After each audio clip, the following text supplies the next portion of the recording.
আসসালামু আলাইকুম চতুর্থ শ্রেণীর শিক্ষার্থীরা, আজকে আমরা 134 পৃষ্ঠার অঙ্কগুলো সমাধান করে আপনাদের দেখাবো।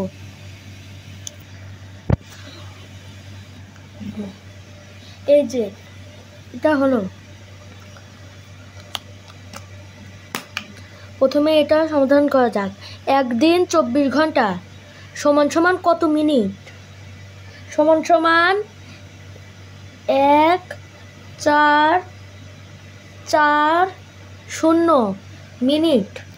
ঠিক আছে, এবার এক সপ্তাহ কত দিন?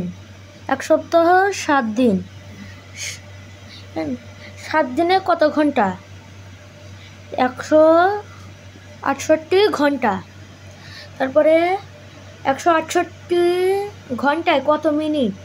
168 ঘন্টায় 1,0,0,8,0 মিনিট।